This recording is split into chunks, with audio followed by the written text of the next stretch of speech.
Well, good day, viewers, and welcome to today's Sport Wrap Show. I am your host, Brian Munango, and updating you with the latest sports news. Well, I am happy to announce that for football lovers, the international break is finally over as we get ready for the Premier League that starts off this weekend. But it has to be said that it was definitely a good international break, seeing the young stars perform really well. Also giving mention to Garnacho playing for Argentina and Kobe Mino, who made his debut start for England also in the international friendly games that took place over a few days that just passed. Well, we do have a program that is very, very nice that you guys should tune into for today, and we'll be getting right into that as we get into the hit list.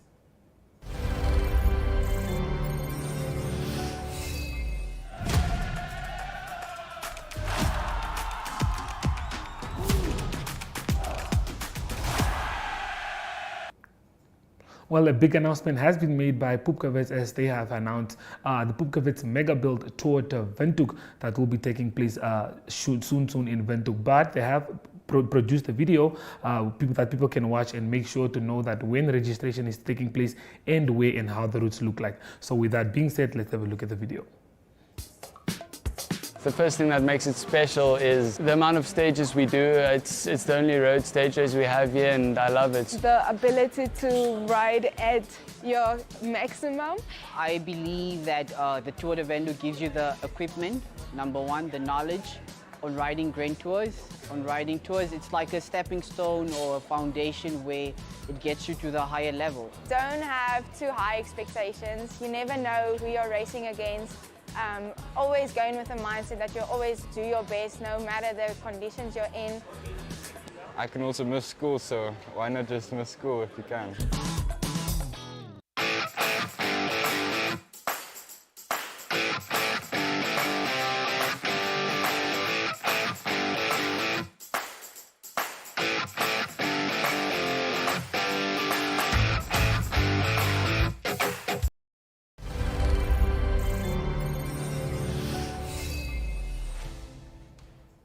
Well, as you guys saw, entries are definitely open, so you guys can start registering now for the Tour de Windhoek.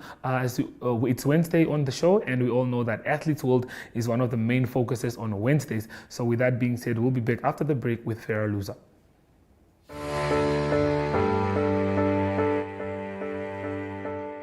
From the day you were born and welcomed until your pensioner years on this earth, your life is filled with changes and phases. What mattered the most at age 10 may be an unknown memory at 25. The heartbreak at 16 may be replaced with wedding bells at 27. The degree you've always wanted or starting your career business may come true at age 30. And the dream to own your own home may come to realization at age 50. Whatever stage you find yourself in, whatever matters right now, Standard Bank has what you need to bank like you. Choose your own path. Choose endless possibilities. Standard Bank, it can be.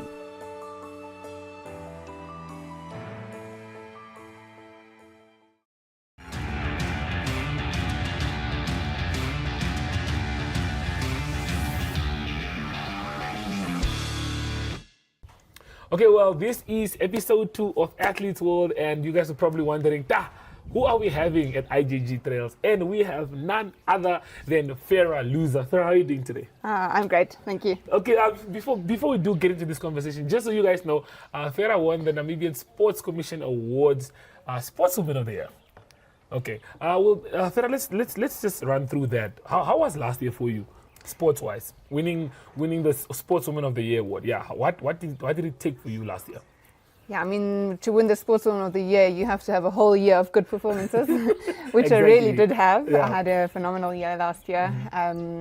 I started with winning the national champs in January on the road bike, then going to South Africa, winning the Cape Epic, which is also known as the biggest mountain bike race in the world, Yeah. comparable to the Tour de France on the road.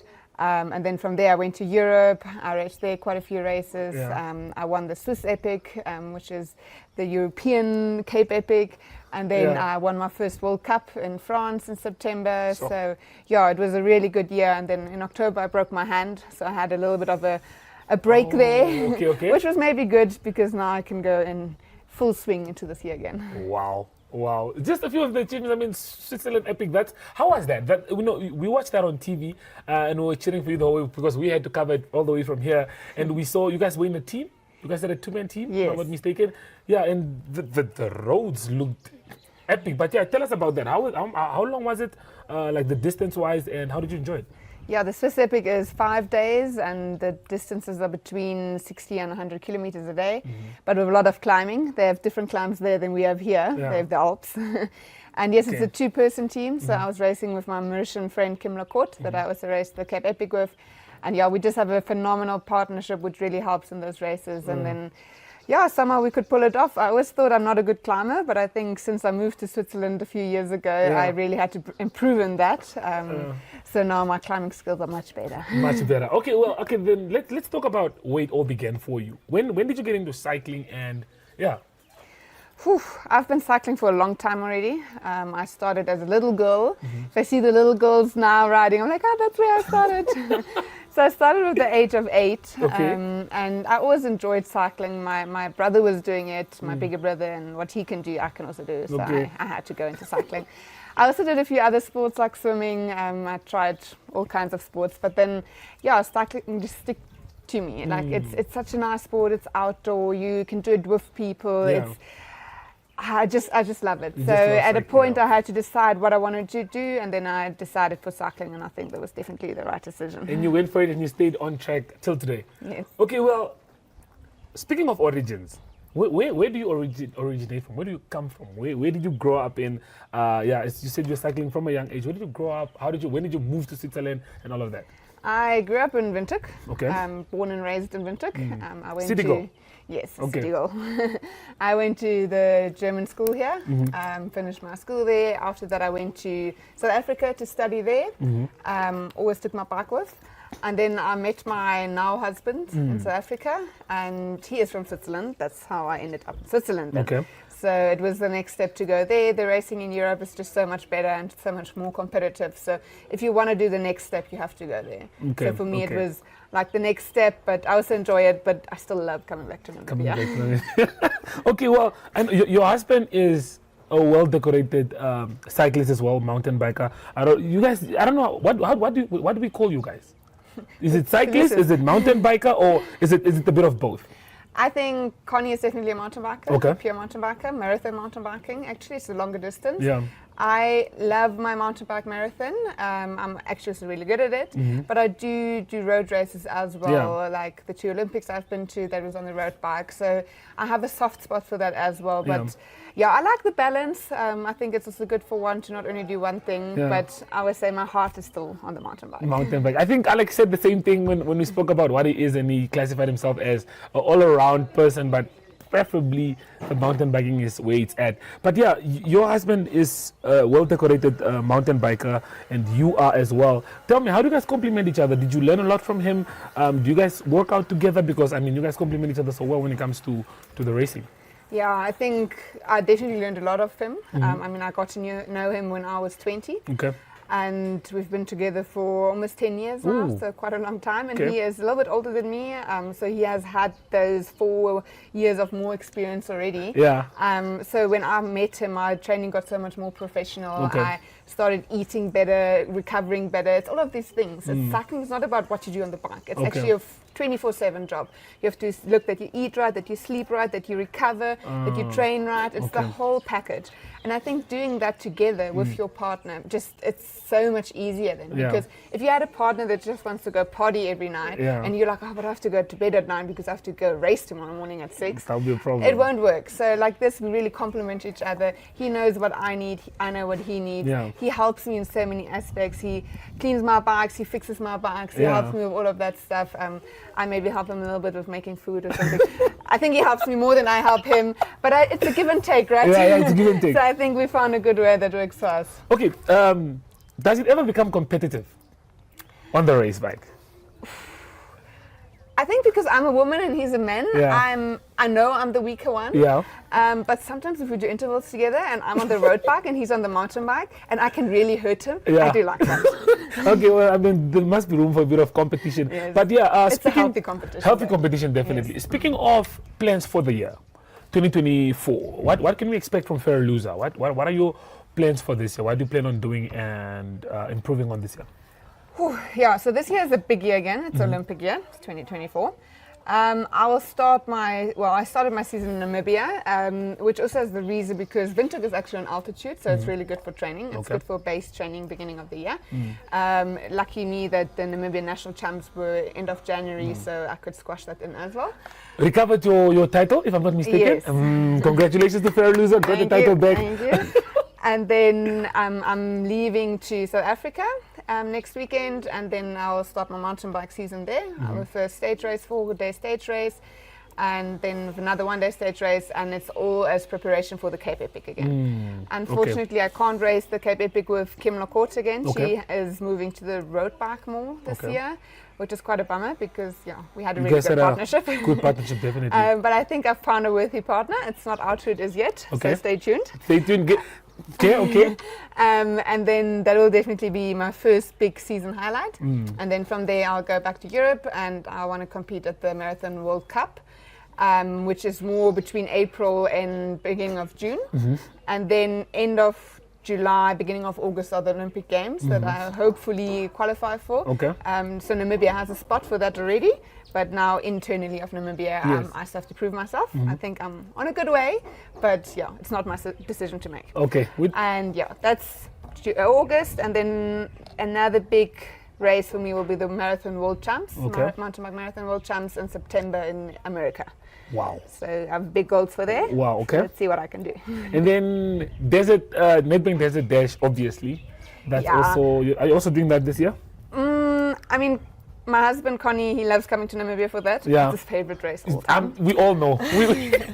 Trust me, we all know it's his favorite race. So Yeah. he already said it's his 10th month, so he has to come back for He it. has And to. I mean, if he comes, I also have to come. Okay. I'm considering maybe doing it solo, maybe not. I'll see how the year unfolds. Yeah. I mean, it's always such a good vibe at the Nedbank Desert Dash. So if I'm here, I have to do it. I mean, it's his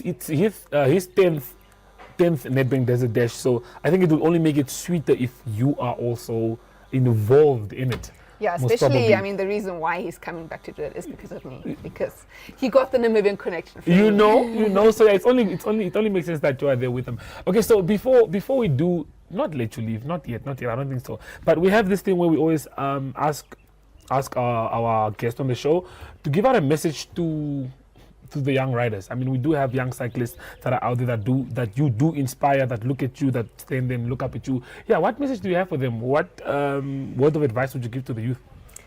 Sure, I mean, Namibian cycling is really growing, especially with youngsters, and I love seeing it. There needs to be an ex-Vera in a few years, or even now already, they can come, they have to come. But they just have to keep going. It's such a beautiful sport. Go out, just ride your bike, take your friends with. Don't do it alone. It's so much nicer if we can do it together. Yeah. But most importantly, just have fun. Most importantly, just have fun. I think we've got accustomed to those words now, guys. Like it's being said, most importantly, just have fun. How does my question is, how does your daily day go about? How does your day look like on a daily basis, like in the morning to before you go to bed? I get up around 6, depending on what time I go on the bike. Yeah. If I go with people, sometimes I want to go earlier, so I have to get up earlier.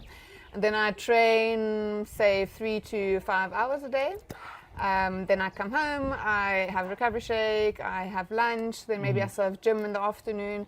Then I still work. I have online work that I can do, so in the afternoon I still sit in front of the laptop. Okay. And then in the evening it's usually still some stretching or yoga, and then I'm usually off to bed quite early. Okay. So yeah, I guess it's quite a boring life, but I prefer it. I like being outside, and what I especially like about being an athlete and what I can do is I can be anywhere in the world. Yeah. Basically, to do my work, I can see so many places, meet so many people, see so many cultures. Yeah. That's what I really, really love about it. So that's also what keeps me going. What keeps you going? I think the beauty of cycling that I've seen based off the people we've spoken to is you guys get to travel a lot. You guys get to see the beautiful places. But yeah, if you have to name, I know it's a tough one, but name 5 achievements out of everything that you've done so far that you would say have a special place in your heart. I'm sure they all do, but I'm sure you do have your favorites. So if you have to name us 5 of your favorites, which ones would it be? It would definitely be the Cape Epic one last year. The Cape Epic last year? Then We'll show some footage of the Cape Epic. I'm Yes. sure you do have some Yeah. cool stuff for us to showcase to the viewers. I'm sure I can get something. And then the Commonwealth Games, I came 4th 2022 Wow. in the road race, Yeah. which was super close. It was the sprint, and I could smell that medal. I could almost feel it. Just away. That was quite special for me. Yeah, It was okay. just that feeling of being able to compete right in front. Wow. And then the World Cup win last year. World Cup win last year. I was battling until the last downhill and with the first goal, and she was always in front of me. And then in the last downhill, I just gave it everything. And I That you could have. still pass her. And then 2016, when I won the African champs on the road bike, Yeah. and with that I qualified for my first Olympics. First Olympics. That was very special. And then probably the Swiss Epic last year. Swiss Just Epic.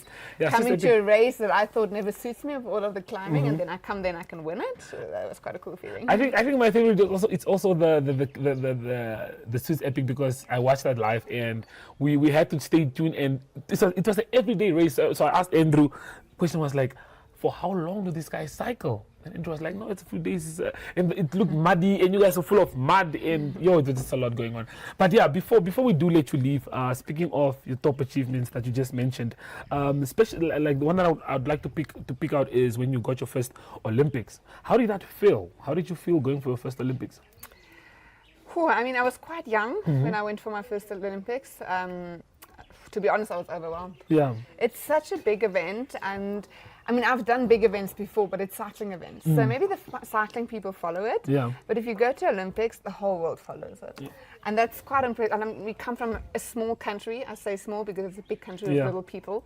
And we come there with a very small delegation. Yeah. I mean, in Rio, we were 7 athletes, very small. And yeah, you're one of them, or you're one of the athletes that already made it there. Yeah. And I mean, the expectations were not high, but I remember the sports minister came to us the night before my race and he said, you already made it. We are already proud of you, no matter what happens. Yeah. And I'm like, he's actually right. We made it. Like, we are representing Namibia, our beloved country here. We made it. So, yeah, I mean, if I can go again to Paris this year, it's going to be amazing. But this time, I definitely want to perform a little bit better as well, and not just go for the experience. Okay, like you said, you want to perform better this time than last time. Does the pressure still get to you, do you think? Like, I mean, you've been in the game for so long. So now when you are at the top stage of events or performing in big events, do you still feel the pressure now, or are you more like used to it? I don't know if you do get used to it. I think you learn to work with it. I think there are smaller races where I'm totally fine now, but then, I mean, Olympics, as I said, it's such a big event. You can't let it go. And a little bit of pressure or nerves are also a good thing, but you have to know how to work with it. And I think already in Tokyo, I managed much, much better. But I have to add to that, the course in Rio and Tokyo didn't quite suit me. It was a lot of climbing, and those girls are on another level. But the course this year in Paris is actually a course that suits me. Okay. So then I also want to go there and be competitive. Okay. I want to go there and Not just race participate. for something and not just survive. Okay, well, I think we are definitely going to be rooting for you. Hopefully, it all works out and you are there. I'm sure your arm is 100% better now. The broken, the one that you broke. Fine, yes. Yeah. Hopefully, we will have you again on the show after some time. We'll see how your schedule looks like. But yeah, that's all that we do have for you on episode 2. We are joined by Farah Loser.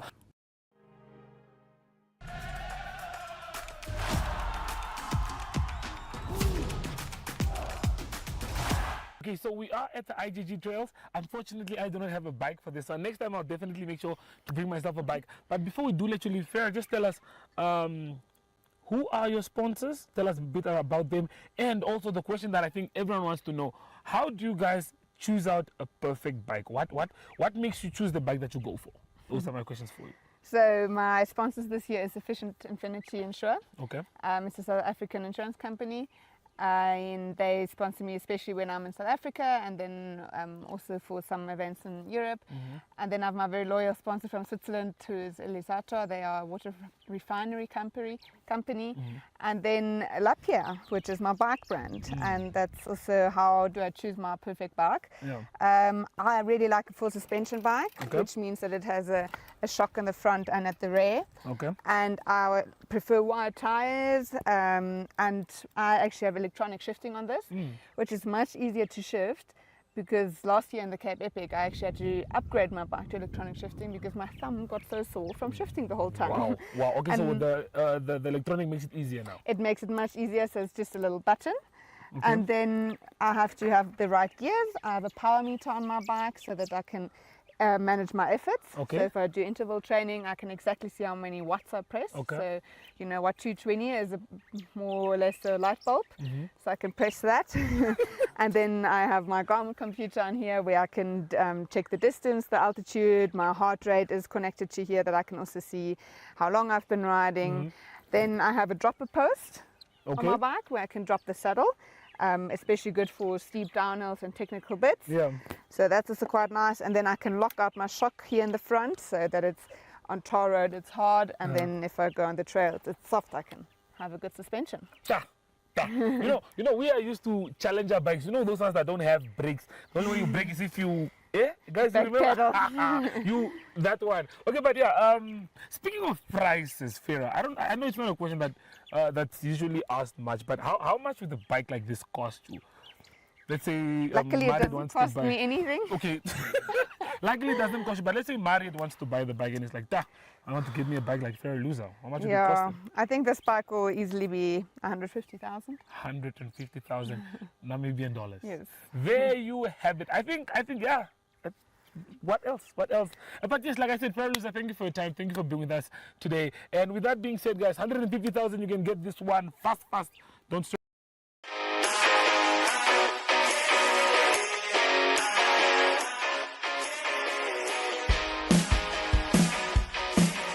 Your life could change at any second, but you'll never know until you take the chance. With sports betting, number games, and online casino gambling, JSB is your best bet. Will you be Namibia's next instant millionaire? Place your bets easily online at jsbsports.bet or at any JSB location nationwide. We'll take you to the action anywhere, anytime. JSB, where the next instant millionaires come to play. Strictly no under 18s. JSB supports responsible gambling. Winners know when to stop.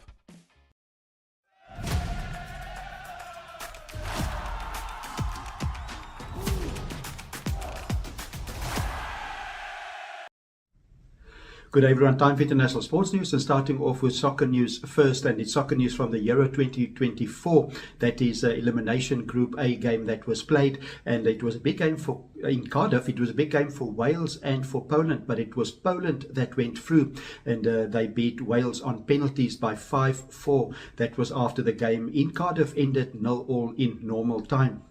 That's a big result for Poland because they now qualify for the Euro 24 tournament that starts on the 14th of June and will finish on the 14th of July. That will be played in Germany. They will now join Group D, and there they will have tough competition. They will play in the group with France, also the Netherlands and Austria. Also a few friendly games, international friendlies that was played, and it is a South African team, Bafana played against Algeria. It was an exciting game played at the Nelson Mandela Stadium in Gqeberta, and it ended in a 3-3 draw. Some other international games results that I can mention is that England drew with Belgium. That was 2-2. Then it was Germany. They were too strong for the Netherlands, 2-1 that score. And then some of the African teams that also played, it was Egypt that lost to Croatia at home, and that was 4-2. And Zambia beat Malawi 2-1, and a good win for Kenya. They beat Zimbabwe by 3-1. Moving on to tennis news, it's the Miami Open that continues in Florida in the United States of America, and it is the two highest seeds in the women's division that's through to the semi-final. It is Elena Rybakina. She's the number 4 seed. She had a tough game against the 8th seed Maria Sakkari, and she won by 7-5, 6-7 and 6-4. That's to advance to the semi-finals. Then also number 5 seed American Jessica Pegula. She beat Emma Navarro by 7-6 and 6-3. In the men's division, the players still fighting for places in the quarterfinals, and it is number 1 seed Carlos Alcaraz safely through. He beat Lorenzo Musetti by 6-3 and 6-3. Then number 4 seed Alexander Zverev continuing his good form in the tournament, beating Karen Khachanov of Russia 6-1, 6-4. And then lastly, also number 2 seed Yannick Sinner, also in good form still, beating Chris O'Connell of Australia by 6-4 and 6-3.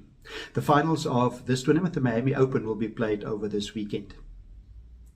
And to conclude today's international sports news, it is rugby news. It's rugby news from the Women's Six Nation Tournament that continues this coming weekend. The first games played over the past weekend. And not good news for England. It is their number 8, Sarah Beckett, that has been banned. She's been banned for 3 weeks, and that is following a red card against Italy. That was the past weekend. England won the game by 48 points to 0.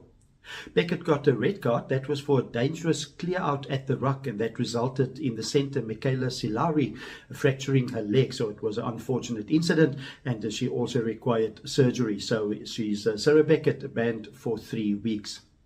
This coming weekend we'll see England that will host Wales. That's an important game for them. Also Scotland with a game at home against France, and it will be Ireland that will host Italy. That game will be played on Sunday. That's international sports news for today. Hope you have a great sport day, and we talk international sport again tomorrow. Goodbye.